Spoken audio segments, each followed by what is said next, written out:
At 89 years old, I believed my life was finished, not in a dramatic way, just quietly over. My mornings were the same chair, same cold coffee, same silence.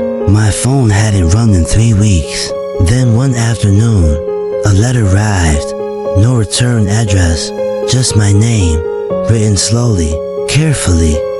Like the writer's hands were tired, I almost threw it away. At my age, letters usually mean bad news, hospitals, bills, or someone telling you what you already know. That time is running out, but something about this envelope felt heavy, not in weight, in meaning. I sat down, took a deep breath, and opened it. The first line stopped my heart. If you are reading this, it means I waited too long. My hands began to shake. The letter wasn't signed, but I knew who it was from, because no one else knew what I had done in 1968. Back then, I was 3 to dot strong, ambitious, certain I had all the time in the world. I made a choice that year, a choice that helped my career, and quietly destroyed someone else's life. I told myself it didn't matter, that people move on, that time erases everything. Time doesn't erase anything, it only hides it. The letter continued. I often wondered if you ever thought about that day, if it ever kept you awake at night the way it kept me awake for decades. I had never told my wife about it, not my children, not my closest friends. Some secrets don't disappear, they age with you. I felt something I hadn't felt in years, fear, not of death, but of being seen, truly seen. After a lifetime of pretending, outside my window, the neighborhood was quiet. Kids had grown up and moved away. The world no longer needed old men like me, but this letter did. The final line of the first page read, "There is something you need to know before it's too late." I stopped reading. My chest felt tight, because suddenly, my peaceful little routine didn't feel peaceful anymore. It felt unfinished, and for the first time since turning 80, I realized something terrifying. Some regrets don't fade with age. They wait, waiting for the moment when you're too tired to run from them. I folded the letter carefully, placed it back inside the envelope, and whispered to myself, not today. But deep down, I knew, if I didn't read the rest, I would carry this weight to my grave, and some truths don't allow that mercy. I didn't sleep last night. The letter just sat there on my table, like a loaded weapon, silent, patient. By morning, my hands reached for it before my mind could even argue. I unfolded the second page. You probably remember me as the man who stayed quiet that day. I closed my eyes. Oh, I remember. It was a factory meeting back in 1968. A long room, buzzing fluorescent lights, and men in cheap suits pretending to listen. I'd been promised a promotion, a big one, but there was a catch, wasn't there? Someone had to take the fall for a mistake that wasn't theirs, and he was perfect, younger than me, a quiet man who was always early, always respectful. He trusted me. So when the supervisor's voice boomed across the room, asking who was responsible, I stayed silent. I've learned since then that silence can be so much louder than any lie. The letter continued. I lost my job that afternoon. My wife was pregnant. We never really recovered. I had to swallow hard, the memory thick in my throat. I told myself it wasn't my fault, that the company would have fired him anyway, that I had a family of my own to think about. That's what we do, isn't it? We tell ourselves these stories when we choose comfort over courage. He wrote, for years, I hoped you would call Dot or write, or at least look ashamed when our paths crossed. We did cross paths once, in the grocery store. Years later, he actually smiled at me, a small, tired smile. I just looked away. Then a line that surprised me. I want you to know something. I didn't write this letter for an apology. What? After all this time, I wrote it because my time is almost over, and I didn't want to leave this world without the truth finally being shared. My chest tightened. He was dying. What you don't know, the letter went on, is this: your silence didn't just take my job. It changed the lives of people you've never even met. I leaned forward, the room suddenly feeling smaller, closing in. My son grew up watching me fail. He promised himself he would never trust anyone the way I trusted you. I have a son, too. He barely calls. And in that moment, the 50 years between then and now just vanished. He wrote, I don't blame you anymore. Carrying anger for decades is just exhausting. Then came the line that finally broke me. But there is something I must ask of you. My heart started pounding against my ribs, but the page ended right there. No request, no explanation, just a pause, cool and deliberate.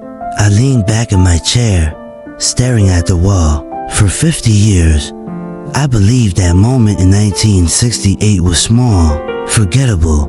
But age has a strange way of revealing the truth. Some moments don't end, they echo. And now, at 89 years old, I was being asked to face an echo I could no longer outrun. The final pages of his letter are still sitting there, unopened. My hands are hovering over them, because whatever he's about to ask, I know it's going to cost me something.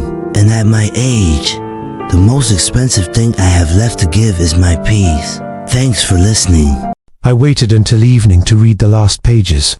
Old age teaches you one thing well. Bad news, dose and tea, get better by rushing toward it. The sun was setting when I unfolded the paper again. My eyes went straight to the request. Before I go, I need you to do one thing for me. My throat tightened. I don't want money. I don't want an apology. Good, because apologies after 50 years sound more like excuses. I want you to tell the truth. The room went silent. Not to the company, not to the past, but to the one person who deserves it most. I already knew who he meant. My son. I leaned back, staring at the ceiling.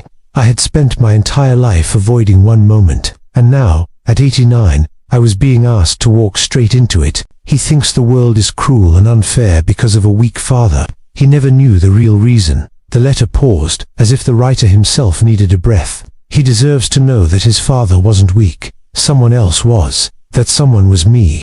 I've included his address. Do with this what you will. I'm too tired to wait anymore. The address was written neatly at the bottom. Same city, same streets I'd driven past for decades.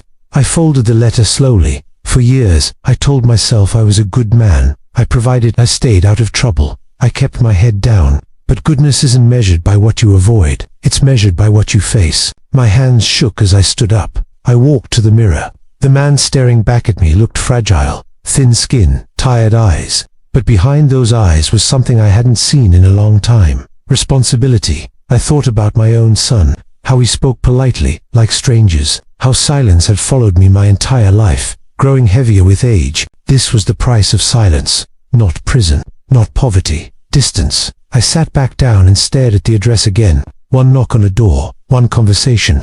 And the image I had protected for 50 years would be gone. But maybe, so would the weight.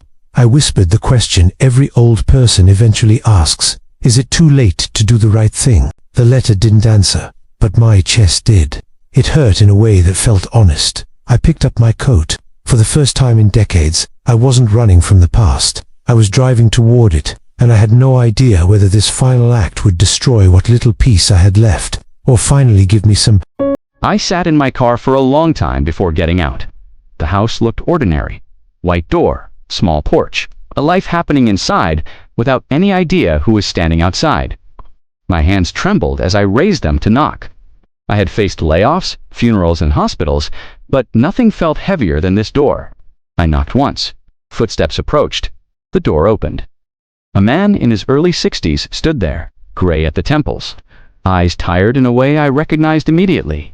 He looked at me, confused. Yes, my voice nearly failed me. My name is Henry, I said. I knew your father. His expression tightened. He passed last month, he replied. Who are you? I swallowed. I'm the reason he lost his job in 1968. Silence fell between us. He didn't yell, didn't slam the door. He simply stepped back. Come in, we sat at a small kitchen table. I told him everything. The meeting, the silence, the promotion. My voice broke more than once. When I finished, he stared at his hands. After a long pause, he spoke. My father blamed himself every day, he said quietly. He thought he wasn't good enough. I closed my eyes. I whispered. I was weak. He nodded slowly. I spent my life believing the world was unfair, he continued. I built walls. I pushed people away. He looked up at me. But today, I finally understand something. I held my breath. It wasn't the world that failed my father, he said. It was one man. That man was sitting in front of him. I expected anger. I deserved it. Instead, he sighed. Thank you for coming, he said. My father wanted the truth more than justice. I stood to leave. At the door, he stopped me. You should know something, he added. My father forgave you years ago. The words hit me harder than any accusation could have. I walked back to my car slowly. The sky was dark now. For the first time in decades, my chest felt lighter. Not because I was forgiven, but because I finally stopped hiding.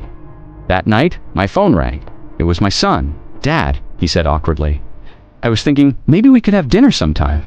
Tears filled my eyes. Any time, I replied. At 89, I learned the final lesson of my life. Some doors stay closed, not because it's too late, but because we're too afraid to knock. And sometimes, the bravest thing an old man can do is tell the truth before time runs out.